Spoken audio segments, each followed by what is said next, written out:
I'm sure you're familiar with this. It's the Technics SL1200. The same turntable that DJ has been using basically since the dawn of time, right? The turntable is a postmodern instrument, meaning that it was never meant to be a musical instrument. Stringed instruments, drums, etc. They were created basically as instruments, and that was the purpose of them. Synthesizers were still using the layout of a piano to recreate the sounds of other instruments, or create new sounds, but still using the same Western style piano layout, right? The turntable, it was meant for hi-fi use. Like the 1200, the reason why it has a pitch up and down, if anyone would know, it would be a guy by the name of Toshi Nakamura, who's from Vestex. It was originally meant to be a karaoke player. If you're playing a karaoke record, you could basically make it so someone's singing off key, you could just kind of shift the sound to match them. But yeah, none of this stuff was made for DJing. Sound of scratching, unlike if you play a sound of a plucked instrument or a drum, like you can imagine what a drum sounds like or what a guitar sounds like, but if you play a record scratching, it sounds like screwing up the playback of music that already existed. And it's such as incredibly liberating. You also had products like this, Gemini PT2000, which was the first halfway decent 1200 knockoff available. If you were really fancy, you might have had this, the Vestex PDX D3, which had a digital pitch display and a joystick for pitch bending or for ultra pitch. Change the pitch of a record to insanely fast or insanely slow, which hadn't been available at the time. But changing the speed of a record to be really fast or really slow, while kind of a fun party trick, is not actually a major advancement in DJ technology. As an alternative, you had Pioneer DJ with, like for instance, the CDJ 500, which, had that little wheel in the center, which was made to emulate the pitch bending of a vinyl record, but actually, I guess, shared more in common with broadcast console transports. It also had a cue button. And with this, you could actually remember a cue point per CD, which was amazing. However, though, you couldn't scratch. All you could do was pitch bend.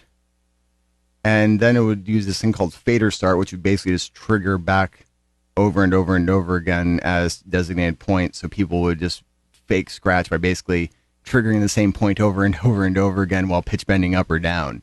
The CDJ 500 was really, really cool and very powerful, but it didn't let you actually scratch. You couldn't manipulate the audio like vinyl. As such, like, people didn't really look at CDJ DJing as serious, right? So this is the Replicator.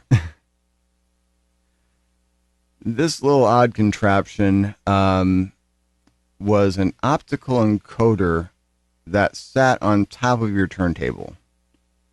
The RZA of the Wu-Tang Clan, he invested a grip of money, like $500,000 into this product. And so this was actually the first digital scratching device on Earth in 1995. This little plunger sat on top of your record. When you moved it back and forth, it could control audio. But now keep in mind that you couldn't actually DJ with it. It was a party trick. All you could do was scratch.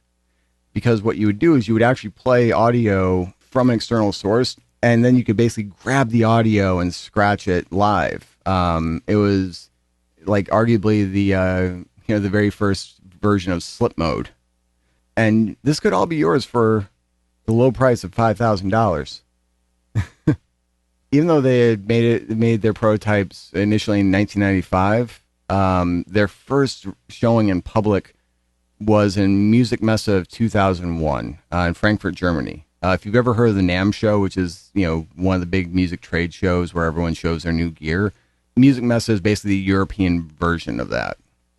They were sadly unlucky enough to be across the way from these guys. A little company called Intuit, who made something called Final Scratch on BOS. Basically a low latency operating system. you could basically control audio on your computer with a piece of vinyl, which was like voodoo. At the company I worked for at the time, Staten, the Fader heads, they told me about this thing they saw in the basement, and I was like, oh my God, I gotta check it out. So I ran it all down, to the basement. It was like, show me this thing. And this guy, John Acquaviva, he was like, yeah, come over here, check it out. So he sits me down in front of these turntables and a terrible, terrible Gemini mixer. And I touch the vinyl, and it's controlling what's on the computer, which is just magic to me. And then I went over and tried out the Replicator, and even though it actually sounded better and had lower latency, you couldn't actually load up your own music. You could only live sample little bits and pieces, and you had to have incredibly good timing to even grab like the correct part of audio. It was overly complicated, incredibly expensive, arguably better technology, but now it's a historical footnote that literally exists in 3 YouTube videos you can still find if you search very carefully. That Music Mesa, we actually signed a letter of intent with them, and they flew to the United States and were distributed by Staten Magnetics as Final Scratch, put out on Linux because BOS was dead by that point. And so this, by the way, is a picture of how it looked. Yeah, we were all DJing on desktop computers like that with CRTs. Meanwhile, you had guys who were students at the University of Auckland in New Zealand. And they were working on a very, very similar concept called Sado, where basically you could control the music again on your computer. You have this piece of vinyl, which is like, it looks cool, but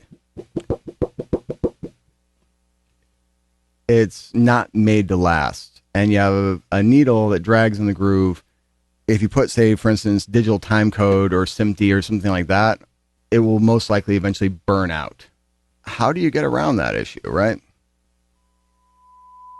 This is a sine wave, right? You can make it go higher or lower, but just very basic waveform, right? So now let's say you have a stereo waveform. You flip one side 90 degrees. I was at back, where the stash at? Cruise the city in a bulletproof Cadillac. Cause I know these niggas out there where the bag at. And then flip it back and forth 90 degrees. Or then let's say that you change the frequency up, higher, or lower. Congratulations, you just invented digital vinyl. 2 sine waves. Later on, they added what's called noise map, an additional reference point for position. Literally just white noise that they kind of had as a known quantity. Simple as hell, but it gave us digital vinyl. It made it reproducible, on a large scale, incredibly easy to decode by a computer, very low power needed. A few really young, crazy people discovered different methods of digital scratching at roughly the same time, basically birthed digital DJing. I actually talked yesterday night to 2 of the engineers on the original CJ1000 in preparation for this class, verifying some information. Kimura-san, who was actually part of the original specification, Funada-san, he came in as firmware engineer later, told me a few things that were really notable. Scratchable CDs was actually not because of technology created for the DJ market. Pioneer Electronics, along with TV stereos, things like that, they sold car CD players. And for anti-skip, you basically have this memory buffer. You drive over a pothole, your audio doesn't skip. Pretty cool. Now, here's the thing. Once it goes digital, you could pretty much do whatever you want with that audio. And so they're like, yeah, we can take advantage of that. They thought about things like, for instance, the Q button, or later on hot cues, where basically, you hit the button and it goes back to a certain point. But they realized you could scratch with it. Kimura-san and Funada-san They originally were thinking about trying to do a moving platter, basically doing a moving recreation of vinyl. They realized very quickly that rather than be tied down to, what vinyl did and making a kind of a knockoff of it, instead they had a really unique opportunity to rethink the purpose of vinyl and improve it.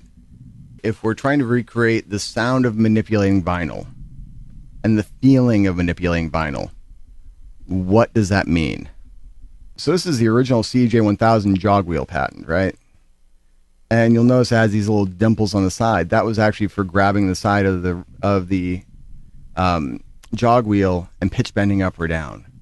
You had this in the center of the jog wheel, which is the positional indicator, which was basically, it's a little line that rotates around, that also was, prevalent in car audio players, and rotated at 33 1/3 RPM to give you a recreation of the general idea of vinyl.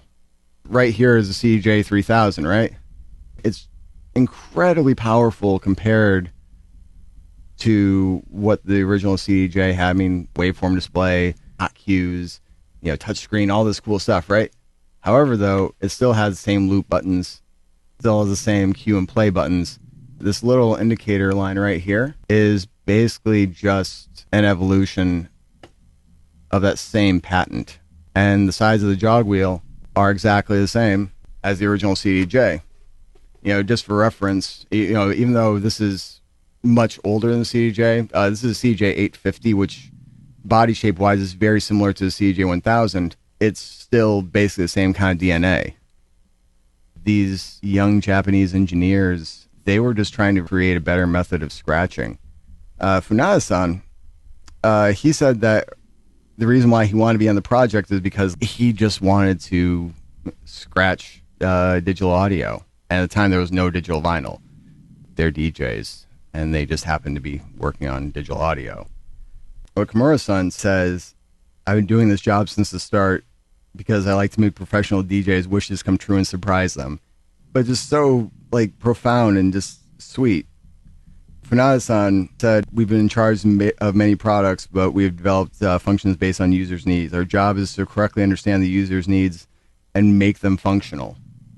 They actually had a rethink of what digital vinyl and digital DJing could be. To use a Nintendoism, if any of you ever heard of Gunpei Yoki, lateral use of withered technology, using known existing technology in new and novel ways. In the case of digital vinyl, it was the sine wave that basically helped birth digital vinyl. Not like some new digital time code or whatever. A frickin' sine wave.